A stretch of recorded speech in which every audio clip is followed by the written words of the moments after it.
Before we start this episode, there has been something that has really been bothering me. The reality is, if you ask 10 health professionals the best way to treat PHT, you'll likely get 10 very different answers. But what if you had a personal AI system to ask any question and have its answers precisely match the philosophy of this podcast?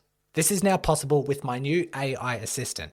Just ask it any question and it will scan all of my content, including my previous books, podcast episodes, online courses, and stored research papers to give you the best answer. In fact, every answer it gives is accompanied with clickable links to resources such as research papers and podcast episodes if you want to dive deeper. Curious about the best exercises and progressions based on the equipment you have available? Or maybe you have a flare-up and are looking to get back on track. Or maybe your sitting just isn't improving and you want to know if you need to make any adjustments. This AI system is trained to answer anything. This service is available through a monthly subscription, so you can try it risk-free and unsubscribe at any time. Click on the link in the show notes and watch the explainer video to learn more. Okay, on with the show. On today's episode, we have Matt's second success story. Welcome to the podcast that gives you the most up-to-date evidence-based information on PHT rehab. My name is Brody, I am an online physio, but I've also managed to overcome my own battle with PHT in the past. And now I've made it my mission to give you all the resources you need to overcome this condition yourself. So with that, let's dive into today's episode. We have a slightly different success story today because we have Matt, who has been on. He was on episode 95 back in April 2023. So we're looking at 2 years ago, talking about his PHT on the left side and how he managed to overcome that. But in the past year or so has struggled with PHT on the right side, being quite stubborn, hard to get rid of, but has managed to learn some additional insights to overcoming this right PHT.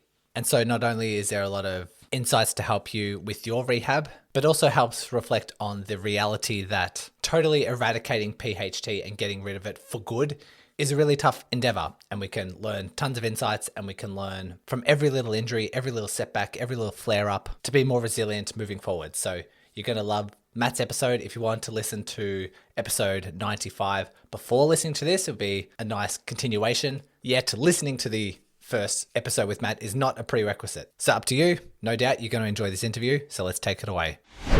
Matt, thank you very much for coming on for the second time onto the podcast. Yeah, my pleasure. Thanks for having me, Brody. Let's bring people up to speed. Well, first of all, if people haven't listened to the first episode and they want to learn more about you, do you mind introducing yourself and what your fitness background was like? Yeah, with pleasure. So I'm a French-Canadian runner, 42 years old. I've been doing endurance sports for about 25 years. I used to be a road cyclist and cross-country skier, and now I've been running for about 10 years. I train 5-6 days a week. Just to give you an idea, like my fastest 10K is like 37 minutes, so not that great. Still pretty good. I'm reasonably satisfied with it. And my fastest mile is 5:41, and that's what I train for. I'm like obsessed with, I'd love to run a 5-minute mile. I'm not sure that's going to happen in my lifetime, but maybe an age-graded 5-minute mile. Cool. So that's pretty much the kind of runner that I am. Last time you were on, you were talking about your success story and talking about negotiating PHT. And we're on again to talk about a second PHT instance that you had. But from when we recorded our last episode, which was a couple of years ago, how were things going? How were things leading up or just prior to this new injury? Were you still fit and active, still, at what you would consider a good performance? Yeah, still training like normally. Once I'd gotten rid of PHT after having it on the left leg for about a year, I thought I was like done with this injury. I thought I had it like figured out. I came on your podcast like really excited to share my hard gained lessons with the world, and basically I got it again, but on the second leg, and it took me another full year to get rid of it. So now I'm back, and I have like more assurance than I did when I first came that now I figured it out, and I'm excited to share with your listeners what I learned. Excellent. How long ago did this right side start, if we're talking time frame wise? It was started about March last year, so about a year ago. Okay, right. And what was happening in your training or anything around that time that you think might have contributed? So 2 months before was January 1st. So January 1st, like a lot of people, I was starting a new training cycle. I read yet another training book, running book, and I decided, okay, I'm going to try this one. And this particular book had a big emphasis on strides, and strides, like strides every 5-10 minutes. Like, so you're running, you're doing your slow run, but you're interspersing strides in there, strides and uphill sprints. And I also started training in the gym again, and the combination of the two, the strides, and the sprints and the weightlifting of all that, um, I injured my hamstring, the right hamstring, but it was like a strain. Like I pulled the muscle, kind of like near the knee. So nothing to do with PHT, but near the knee. And it took about 2 months to get over that. Like I recovered a little bit in a week, and then injured it again. And so within 2 months, that was over. Um, but after a couple of weeks after that was healed, then I started to feel like very mild PHT symptoms on the right leg. So what I assume is that while I had this hamstring strain, my hamstring was weak, and it probably got weaker during that period, and so it became like vulnerable to PHT. Gotcha. I can't like the amount of people that have PHT or recurrence of PHT due to speed work is very, very common. Mm. It's just so closely linked to speed and hamstring load, hamstring demand that it's no wonder with not only runners in general, but runners who have the ambitions of running fast, that the likelihood of these things setting in is quite high. So um, interesting kind of correlation there. Talk us through symptoms. Like what? So was it a very gradual onset around about that time, or was it quite sudden? Yeah, very gradual. So like that pain in the butt, um, and this time sitting was never a problem. So before with the left leg, I had issues sitting. This one never had any pain while sitting. But it was basically sort of the same thing, just sort of creeps up on you. Think, oh, this is maybe just like a muscle soreness, or it lingers, and that classic test there where you're like taking off your shoe, like you're like pulling your heel towards like your body while standing. That was like more and more sensitive as time went on. So I eventually came to terms with just the horrifying idea that I had now PHT on the other leg. What was your initial reactions like emotionally? I mean, you're very experienced with managing and dealing with PHT. Where was your mindset at when the onset occurred? When it started, it wasn't too bad because I felt like I had the tools to get through it. Like I felt like, okay, I understand this injury. All I need to do is what I did with the left leg, with the initial leg that was injured. So I just started basically starting to do like hamstring strength work again, like the classic exercises. We can go through them, but basically that's what I did. I applied the same protocol that I had done with my left leg, and it just did improve for like almost a year. It it did improve, even if I was doing what I had done with my left leg. Can you think of any potential reasons why? I'm I'm not sure exactly why. So basically, just for your listeners, what I was doing is strength work at home. So I have like minimal equipment. I have like two 45-pound plates, not dumbbells. I have like the plates. And my idea was, what I'd worked with the left leg was, do whatever's painful.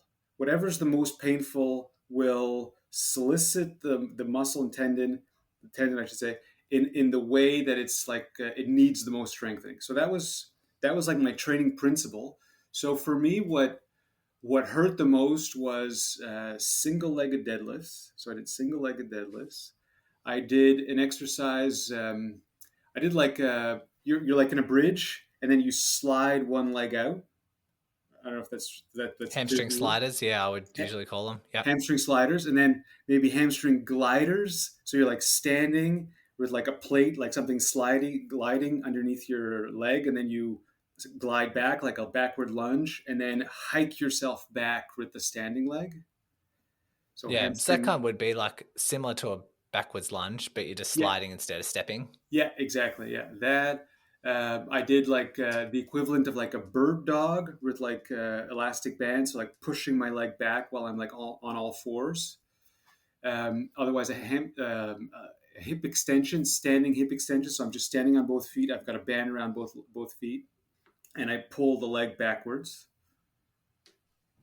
So that's what I was doing, and I would do that. So I would do that like I tried all sorts of intensities, weights, like repetitions.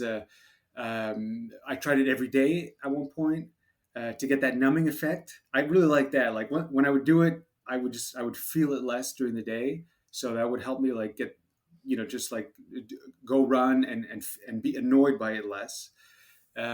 So I like alternated like all different exercises. I also did like Bulgarian split squats, also with relatively light weights.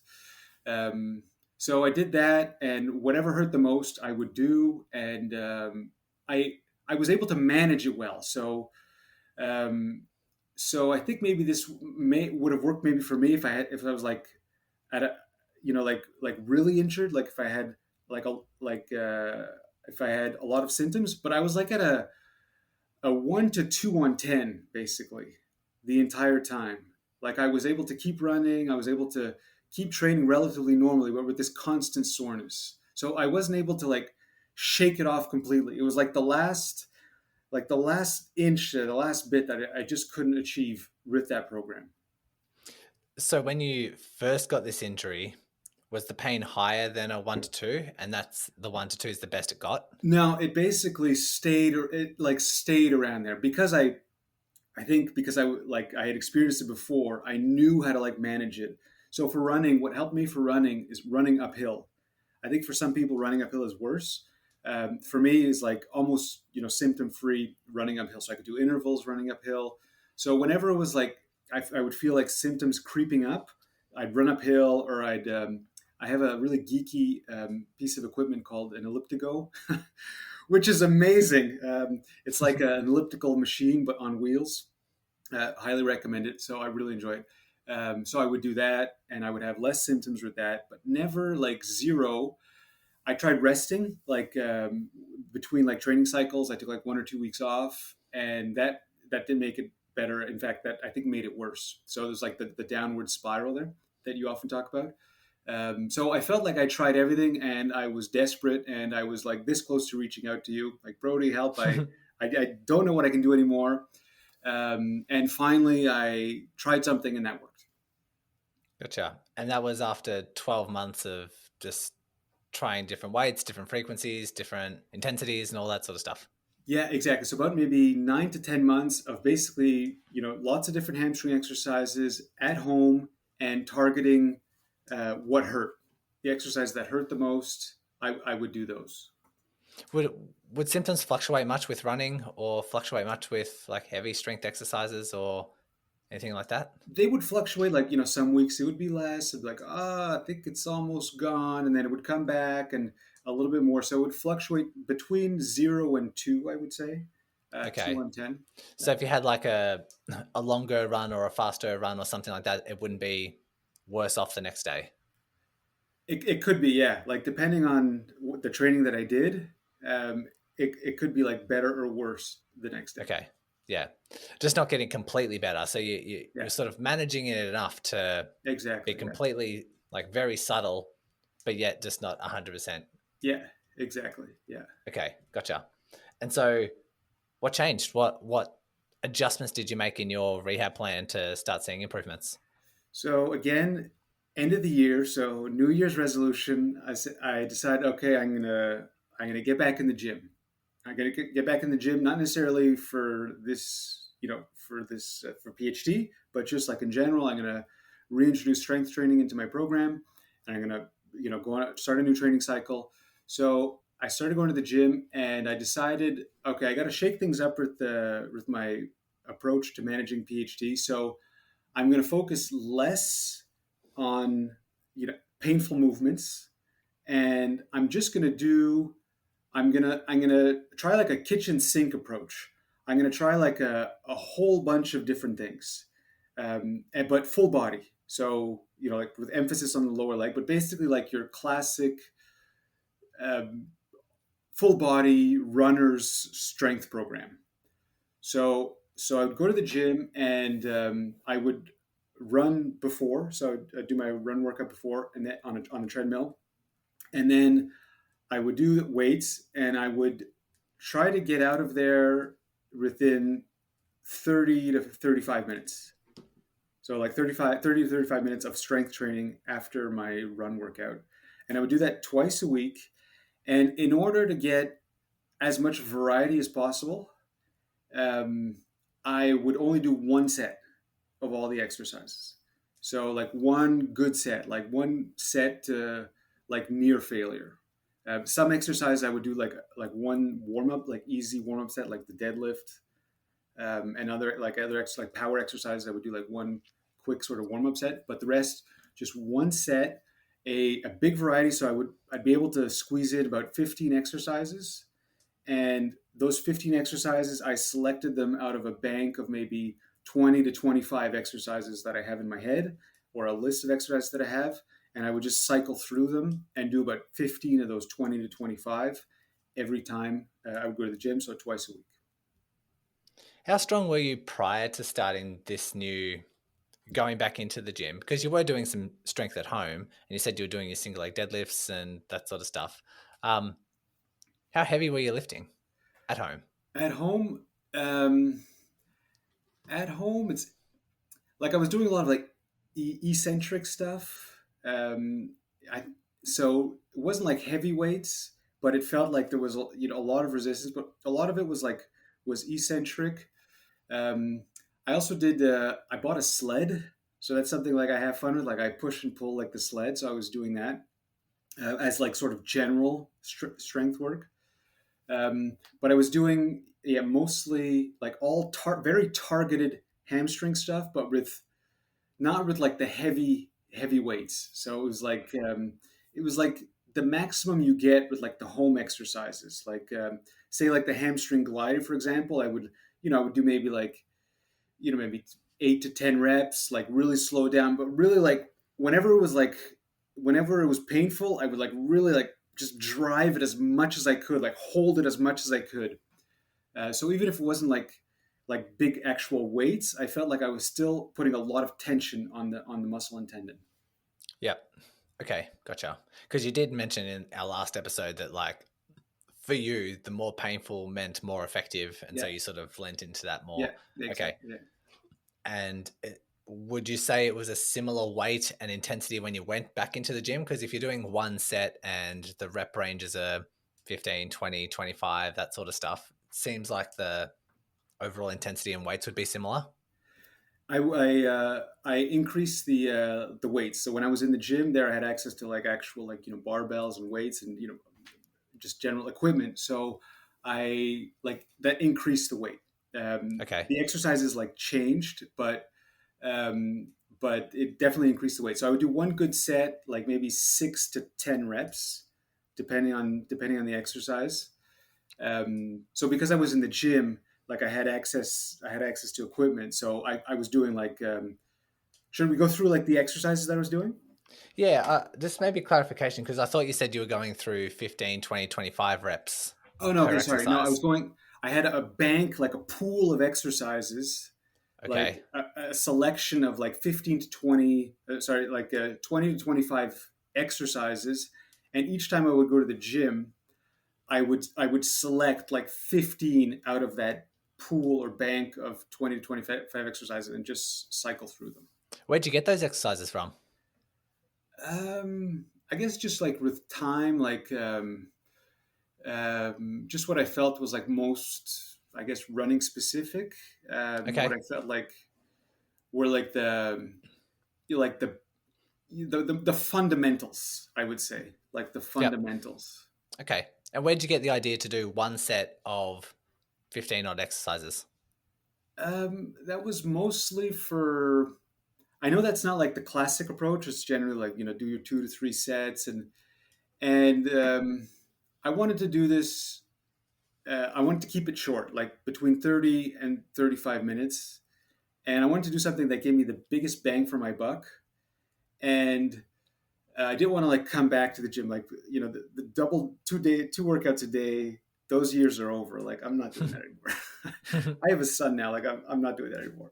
So I wanted to do it like in the same session, and I don't know really. I wanted to try everything. Like I was wondering like, okay, maybe it's not the hamstring. Maybe it's like I need more glute strength, or maybe I need more like glute med, or maybe it's like the adductor. Like I didn't know what could help, so I just figured I want to try as many things as possible. And so if I do like the standard 3 sets within half an hour, I'll do maybe 5 exercises, 6 exercises, something like that. But if I do only one set, I can get more variety, and I can also get like a bit of a cardio workout because I'm like switch. I'm going like good intensity. I'm not really resting that much. I'm going from one exercise to the next. So that's why I tried. I decided to try one set. Gotcha. Let's go through the exercises because I'm curious to see what you had in your repertoire. So before I do, for your listeners, I don't think these are. I don't know if like what in this combination of exercises actually worked. Like I don't know if it was the deadlift. I don't know if it was the split squat. I don't know. I can't say if one exercise in particular changed things. Um, but what I do know is that doing this sort of like general all round program that basically like covers all the bases, that like got me symptom free within like 2 months. So the first exercise that I do and I do it most times is a shallow squat, like for power. So like just like pumping up, kind of like a quarter squat. Some people call it quarter squat. So like a very shallow squat, and like as fast as possible, maybe like 12 to So you're 15 going reps. down slowly but fast back up. Yeah, but like both pretty quickly, but a little Okay. like more emphasis like on the speed on the Yeah. going back up. That's a pretty classic running exercise. You see that come up pretty often. At least I do. So quarter squats for power, or quarter power squats. Then I would do a full squat, so like a deep squat, like ass to grass or however you call it, with a slant board. So like with a 15-degree slant board, so that I could get down lower. I would have it like Gotcha. the weight in front, so I guess a deep front squat. Yeah. So the bar's in front of you, Yeah, like on your collarbones, and the slant board is downwards so that your heels are higher than your toes. yeah, exactly. Yeah, I really like that. For me, that I really like that.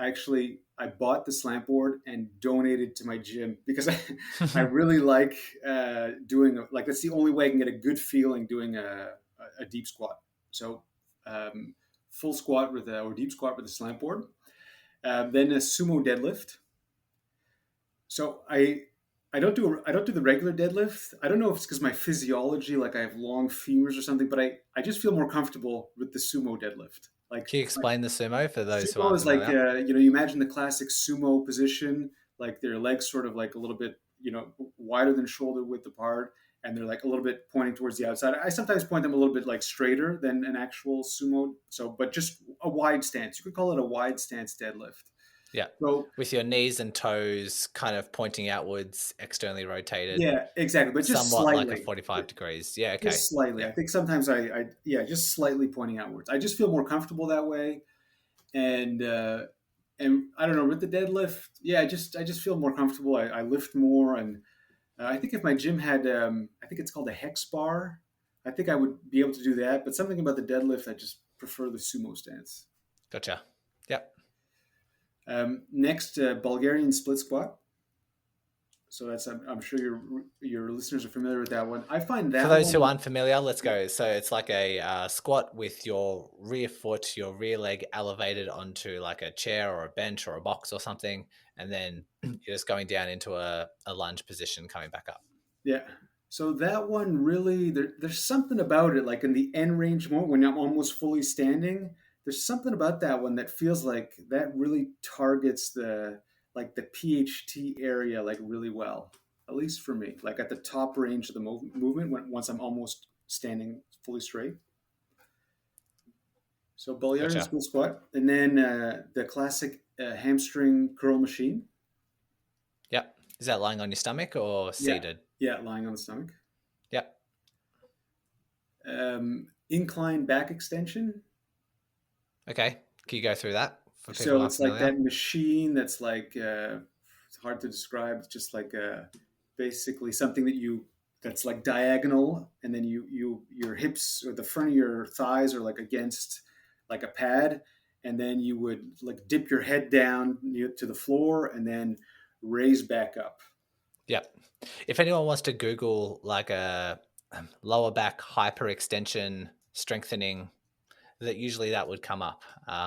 So designed for strengthening the lower back, but your high hamstring does get a pretty good Yeah. pull or load through that as you dip down and come back up.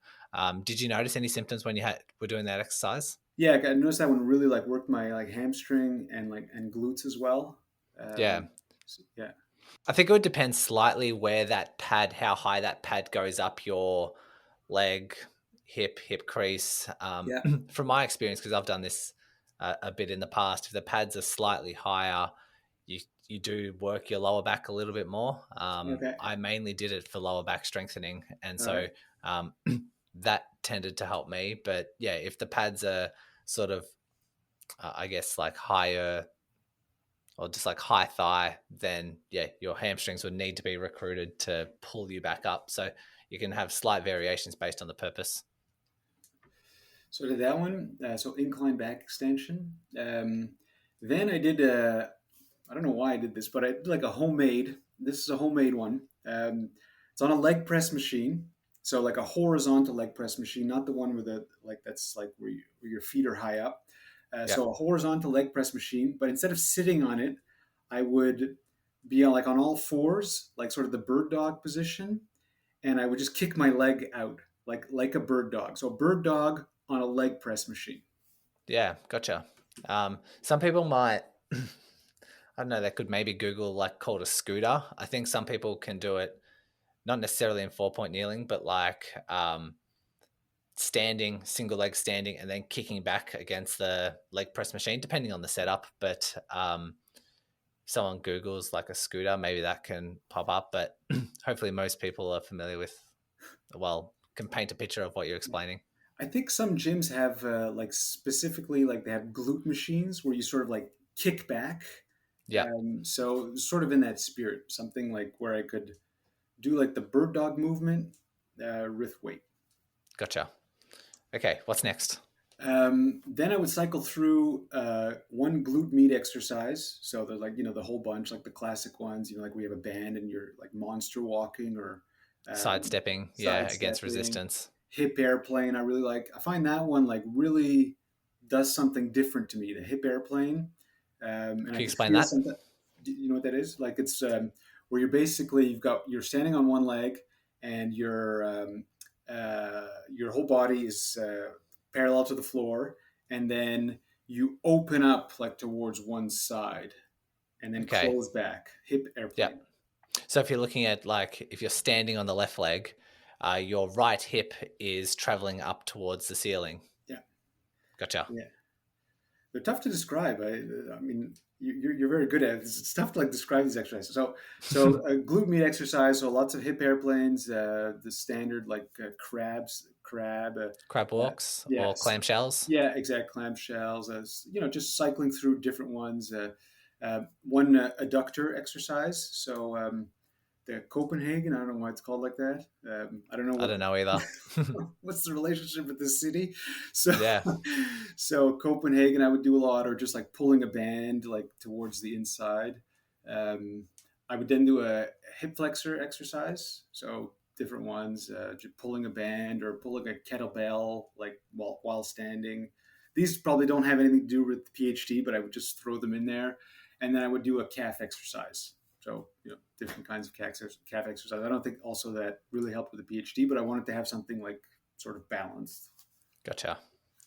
Okay. And so you would pick about 15 of these exercises. You'd go through one set. You would keep to about a set of 6 to 8 for some of those exercises, particularly like the ones that require some heavy, the heaviness. Yeah. You mentioned earlier that you were symptom free within 2 months. Um, do you think that was quite a linear progression, or do you think did it take some time for you to notice it? Okay, I'm on the right track here. Like, how did that progress? Yeah. Before I answer that question, so one thing I wanted to just specify about the exercises is that I would also throw in like some other things like kettlebell swings, sometimes like some sled work. I'd throw in like Nordic curls sometimes. I'm just sort of like throwing in a lot of different things. I thought that was like really helpful because it's like varying the joint angles. It's varying like the area in the muscle or muscle or tendon that's working. It's like working through different ranges of motion. So really, like the key like focus was just variety. The one set was a good set, so it's not like a warm up set. It's like I'm getting within like 1 or 2 reps of failure. And the 15 exercises that I would do each session would also include some other things that I didn't name because they have nothing to do with the hamstring. So upper body exercises. So I was so I would do maybe like 10 lower body and like 5 like upper body. So yeah, to get back to your question, so PHT to me was tricky, really tricky about the treatment, and maybe you've noticed this with yourself and with your patients. Is like treating it as like watching paint dry. Like it just doesn't get better. Like like a classic injury like spraining your hamstring, your ankle, for example, like where it's more linear. It's like it's almost like you have to put it on the back burner to like maintain your sanity because I felt like if I was just focusing on too much like day to day, just like it was just like depressing. So when I started this gym program, I just told myself like I'm not gonna think about it, and I'll just reassess in like a month or two, and see where I am. Because anyways, I could maintain like my running. I was reasonably able to train like I wanted to train. So I just told myself I'll just not think about it and see what happens in maybe 4 to 6 weeks. And what I noticed is after about 4 weeks, I could see like notable improvement. I could see like, wow, this is like, some days it's like some weeks it was like basically plateauing at like the 1 on 10, pain level. Some weeks it would like dip down, but in general, there was a general tendency um, in the reduction of symptoms over that month. So 1 month of it like noticeably getting better, but not in a linear fashion, like just sort of like watching paint dry, like just Yeah, slowly getting better. And then between month 1 and month 2, that's where it went from like getting better to completely resolved. gotcha. Yeah, it's can almost slowly creep up on you to begin with, and then have to slowly creep away to resolution. And Yeah. it's it's a tough thing, but that's why some of these pain rules that we have, it's like, okay, pain, you can be in a little bit of pain during, but it needs to return back to baseline within 24 hours, just as the general rule. But the third pain rule that I like to always say is it needs to have this improvement. I like to say week by week, but sometimes it could be month by month, depending on how long you've had it for. But that long term trend needs to be there to know that you're doing something, or to know that the tendon is healing. So it's good that you had that effect. And some people can have this injury for 12 months and think they're always going to have it. But to your proof, it like just takes some slight adjustments and then better in a couple of months, which is great to have that turnaround. Yeah, I was really thinking like, oh geez, I'm stuck. Like I'm stuck. Like that's what I thought with the first leg. I'm stuck with this. I got rid of it, and I got in the second leg. And after like several months, like man, maybe I'm stuck with it on this leg. And Yeah. I also thought maybe my gait is off. Like maybe my something with my biomechanics. I'm like stressing the hamstrings more when I run than I should be. Like they're always overworking. Maybe I don't run properly, or maybe there's something about like the way that I run that I'm just always going to have this like vulnerability with PHT. And maybe there is, like, maybe I overwork my hamstrings, but if I go to the gym, if I do like exercises like I'm doing, I feel like I can run as much as I want to, and not get PHT. At least that's how it is now, and I'm touching wood. It's funny where our mind goes when we're injured, because I see that time and time again, even with myself. It's like I'll be training for this high rocks race and do a lot of squats and wall balls and that sort of stuff, and they'll get this hip pain. And they'll be like, yeah, I think there's a hip impingement on this side. Maybe I'm just not cut out for high rocks races. Maybe I should just stick to something else, and maybe something's off. And then that will, like, if the pain continues for a few months, it's like, reassuring that, yeah, I shouldn't be doing this. There's something off. There's something going wrong. But then as soon as that injury goes away, I'm like, I don't even know what I was thinking about. And people think that about running as well. They think biomechanics. They think something like a muscle imbalance or a leg length discrepancy. And Mm-hmm. unfortunately, a lot of health professionals, like if you go to a health professional, some will say, yeah, your glutes aren't switching on, or this left glute isn't activating properly, or you need a stronger core, or you have one leg longer than the other, or all those sorts of things. Looking back on taking a step back and looking globally at your presentation, hey, you're running fast. You've got this. Yeah, sure, we would have a look at your running mechanics, but generally speaking, you want to run fast, and you want to do that quite often. And you have these ambitions to run a fast mile, to run a fast 5K. Like, all those will work your hamstring very hard. And that's going to be the biggest rock in the whole loading cycle, rather than if you are slightly activating your hamstring more than your quad, or if your glutes aren't as strong, and all those sorts of things. So yes, I do get it. And a lot of people who are injured will start to have those worries, concerns, confusions about, yeah, maybe I do have one leg longer than the other. Doesn't really stack up in the research in terms of correlation to injuries or injury risk. But yeah, to your point, as soon as you adjust, get better, like, those fears and worries tend to go away. Mm-hmm. Yeah, I'm really glad that they did.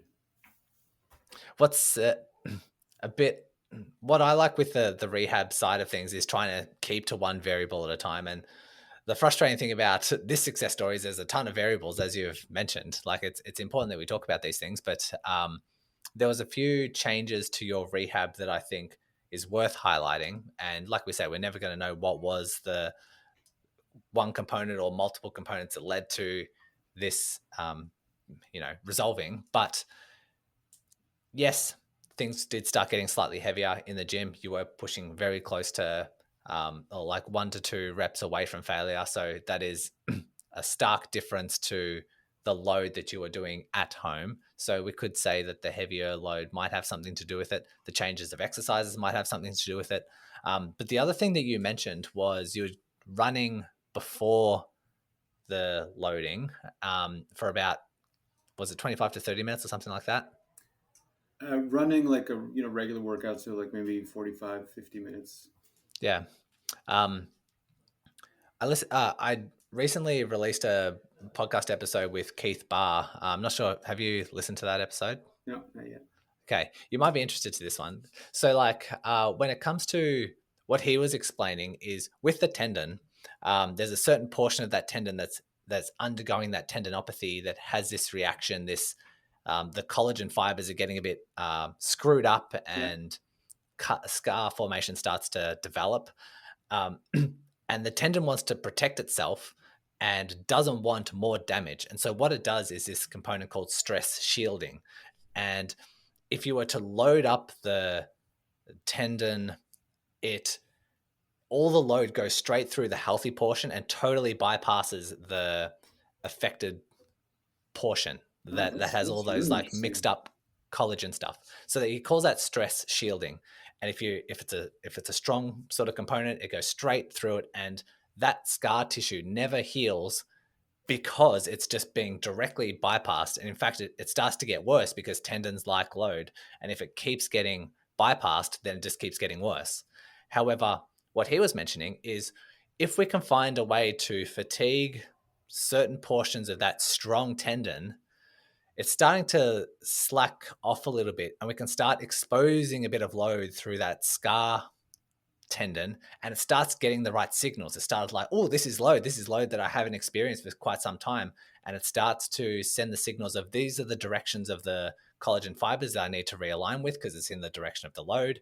This is adaptation stimulus and all those sorts of things. And one thing that he did mention was fatiguing the unit and then doing your strength training. And so the fact that you went for a run for 45 minutes and somewhat maybe leading the healthy portions of that tendon to fatigue a bit earlier would then expose your scar uh, pathological portions of that tendon to start experiencing some load. So maybe there's a portion to that as well. I found that little element that you added in quite fascinating after relating to that Keith Barr interview. That's really interesting. Yeah, that's a factor I hadn't thought about, like the sequencing of the strength training, like right after the running. Whereas before, I would have done it like as far apart as possible, and often like before the running. So it could have been that. Could have been like the added weight, or like the variability to exercise more, like complete compound movements.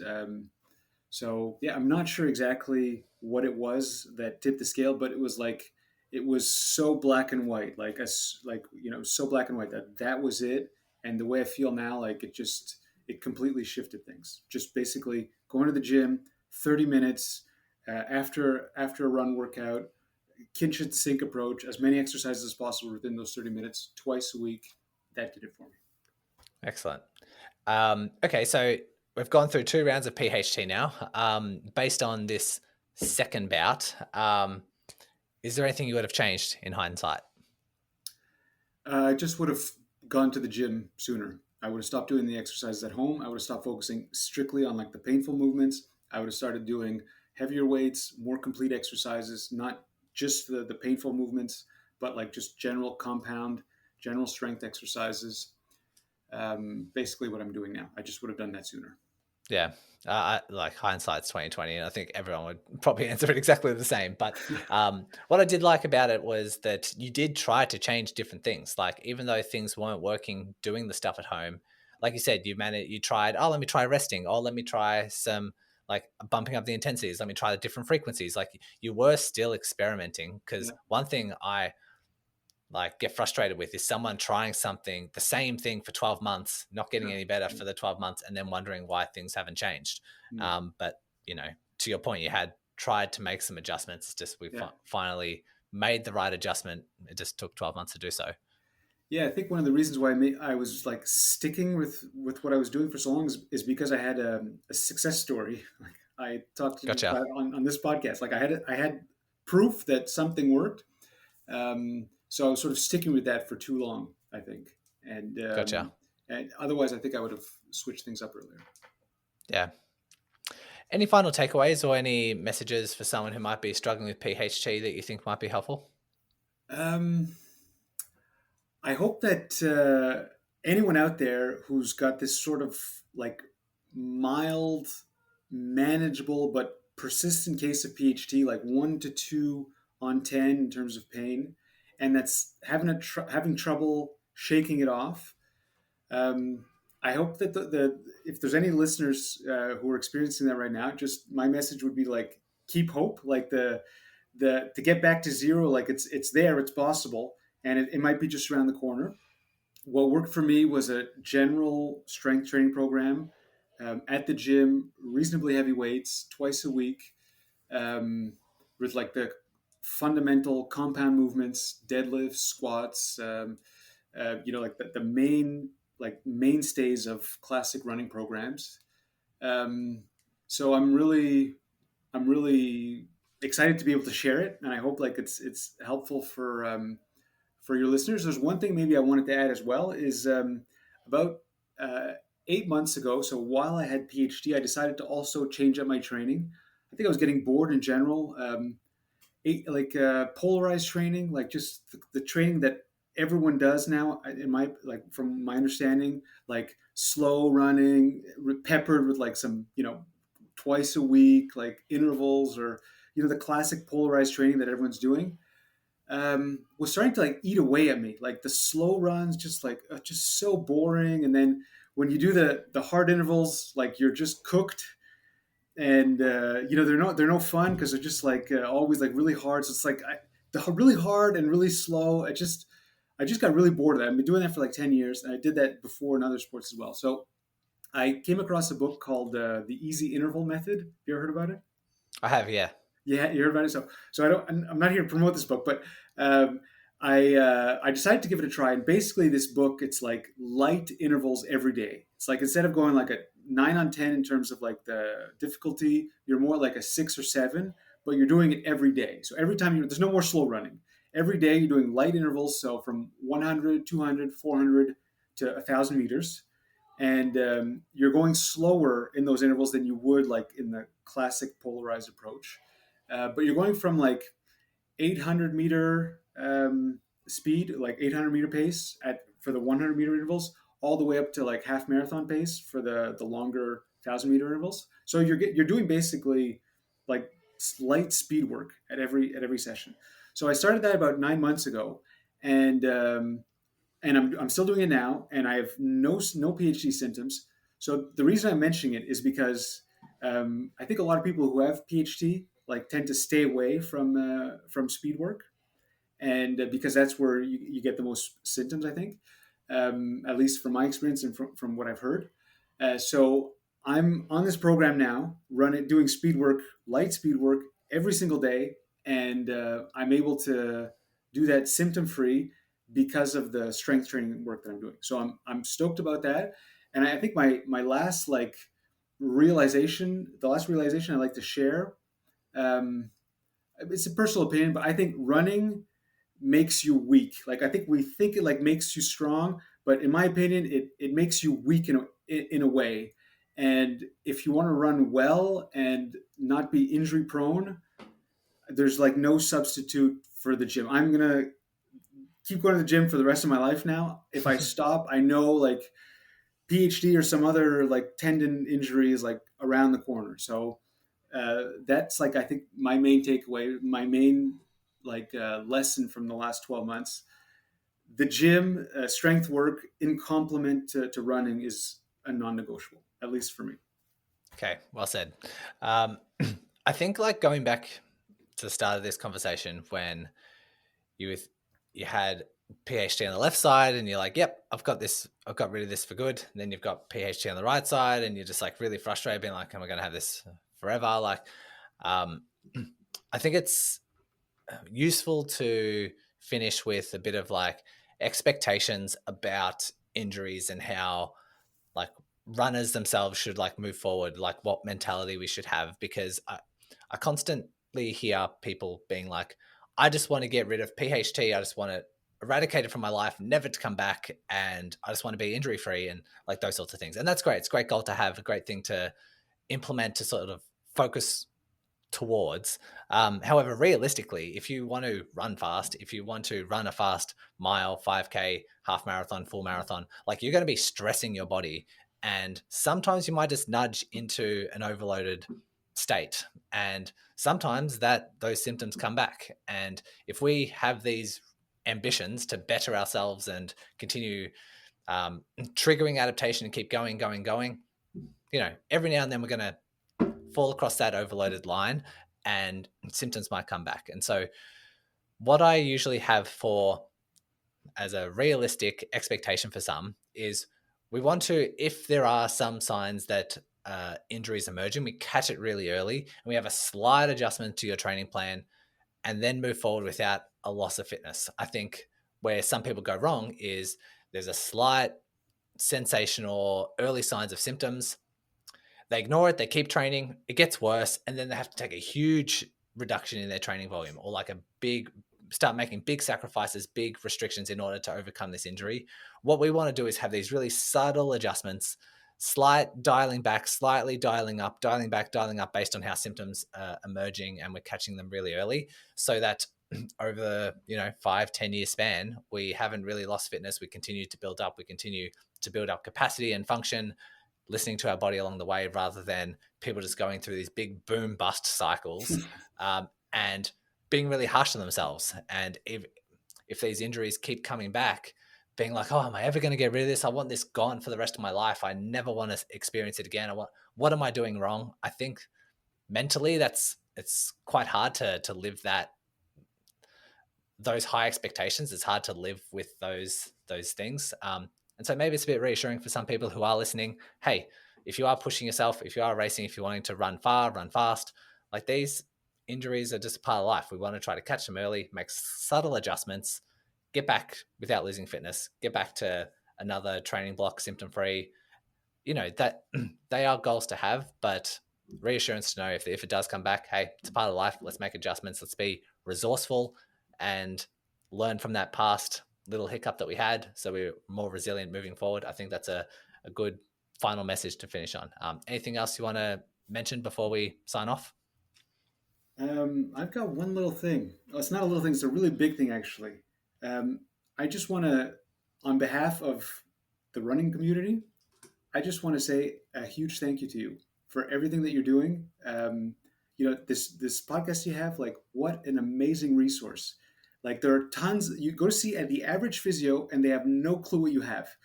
And like, there's a lot of people who are like, stuck with this thing, and they're desperate, and they don't know what to do. And the fact that you're putting all this information together, like a really specific injury. You've got a podcast dedicated to this like specific injury. Like, I think that's amazing, and it's like saved me. It was a huge lifeline for me, and I just want to tell you, like, I'm really grateful, and I know you're helping like tons of people, and I just want to say, like, thank you, and keep doing what you're doing. Appreciate you. Yeah. I think this story has been great for a number of reasons. One, the fact that you've had it again and then can overcome it and learn a bunch of lessons from that helps people who do have a resurgence or a PHT on the other side. And another one, they think themselves as a failure. I should have learned by now. But, like I say, this is life. And the fact that we now have this success story, I don't think I've had a repeat success story on here. So it's good that you've managed to reach out. I'm very happy that you're considering me and this podcast and helping this community to reach out and share, because it wasn't on my accord. You just reached out to me via email. So appreciate you for doing that and helping others in doing so. And so thanks for coming on. Yeah, thanks very much, Bertie. If you are looking for more PHT resources, then check out my website link in the show notes. There you will find my free PHT 5-day course, other online content, and ways you can personally connect with me, including a free 20-minute injury chat to discuss your current rehab and any tweaks you might need to make. Well done for taking an active role in your rehab by listening to content like this, and together we can start ticking off all of your rehab goals and finally overcome your PHT.